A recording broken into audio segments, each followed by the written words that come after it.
In 1996, stand-up comedian Lizz Winstead sat down with producer Madeline Smithberg to create a comedy show that parodied cable news. Comedy Central loved what they came back with and made Winstead head writer of The Daily Show.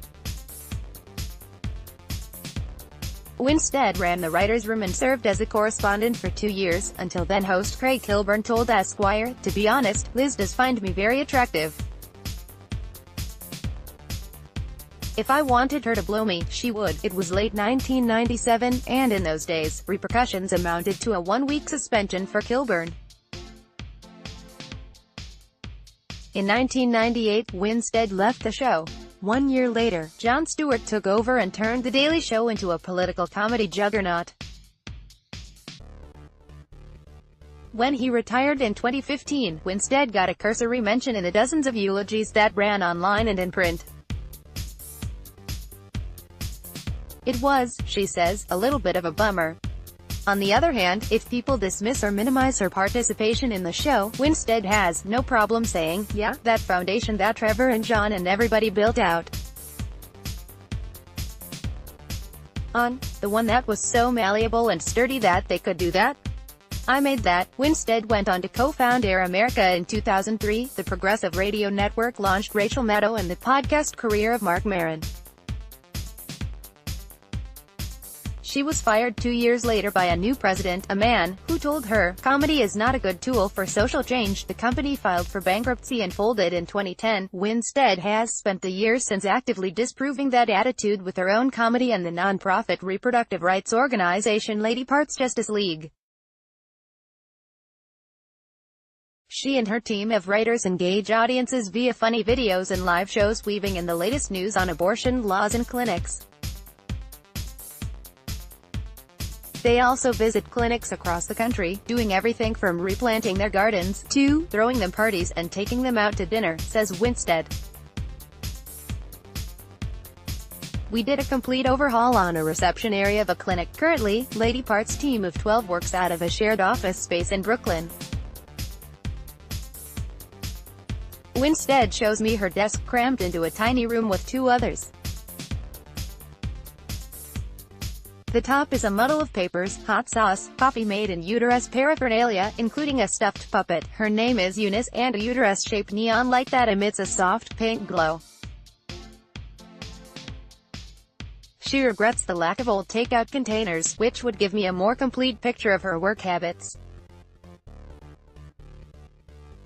Latest news: this may explain how Alzheimer's disease spreads. Sessions defends family separations to church leaders. U.S. sanctions inspire Iran to play better in World Cup. Lawmakers move to ban child sex robots. Female trouble is back and trashier than ever. American student arrested in Vietnam after protests. UK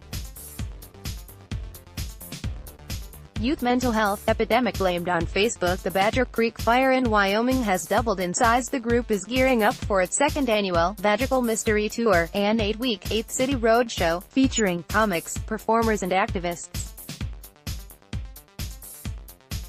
After the show, a talkback with local abortion providers and activists is designed to inform and inspire the audience to get involved.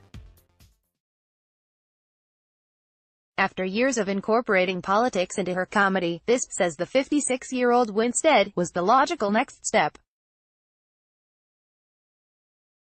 Born to conservative Catholic parents in Minnesota, Winstead honed her observational comedy at local clubs. In 1987, she got national exposure via HBO's comedy special Women of the Night, which gave her the opportunity to move to New York City some 3 years later.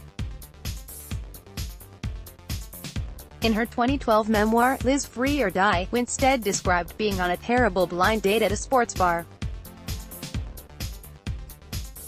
A piece on the first Gulf War was on playing on TV, and something clicked. I looked at CNN reporting on that war like it was some kind of weird-ass video game, she says now.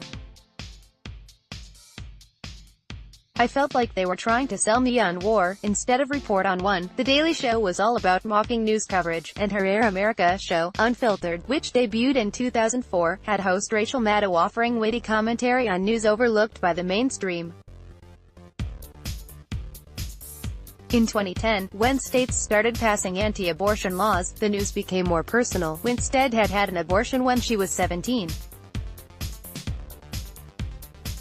Reading the news, I had this sinking feeling, she says. I had an abortion. I didn't thinking about it again. Lucky me, I got to pursue what I got to pursue because I did that. If abortion is part of the path to someone else's potential, I need to defend that. Otherwise, I'm a hypocrite. Even for a seasoned comedian known for embracing controversial material, she had to overcome the stigma around the word. I said, of course nobody likes abortion. Then I was like, wait, I actually do like abortion. I'm glad that it exists. And I need to talk about it in normalizing terms, because it hasn't defined me. Quote, at a comedy show I attended in Brooklyn, she killed with the line, people ask me, how many abortions have you had? I say, I don't know.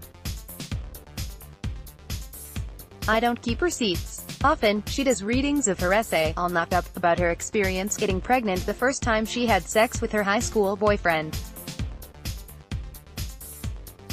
I was Catholic. If I used birth control and had sex, I'd be committing 2 sins, but Winstead began to feel that her stand-up wasn't enough. People would come up to me and say, oh my God, that's terrible.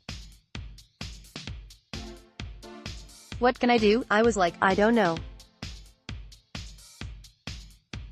I'm just a comedian. Slowly, Lady Parts Justice League took shape, first in the form of a humorous, informative YouTube video, then, in 2016, as a bona fide 501c3 nonprofit with funding and employees.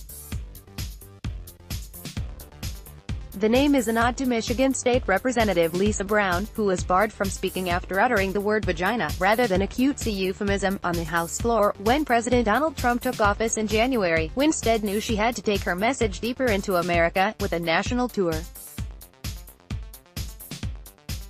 Sign up for our newsletter. Sign up, update your preferences. This summer's Magical Mystery Tour, which kicked off June 12, does not include Los Angeles or New York. Lady Parts focuses on places where abortion rights are bleak, local activists are tired, and every vote in the Electoral College matters. Bethlehem, Pennsylvania; Charleston, West Virginia; Columbus, Ohio; Nashville, Tennessee; Detroit; South Bend, Indiana; Minneapolis; and Milwaukee. Winstead meticulously researches the local politics of each city. For example, in Columbus, she'll include a joke about John Kasich, Ohio's governor. Everyone has a local creep, she says.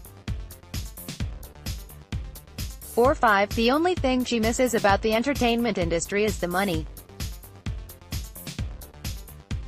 It would be nice, she admits, if people wrote the kinds of checks for nonprofits that they do for TV shows.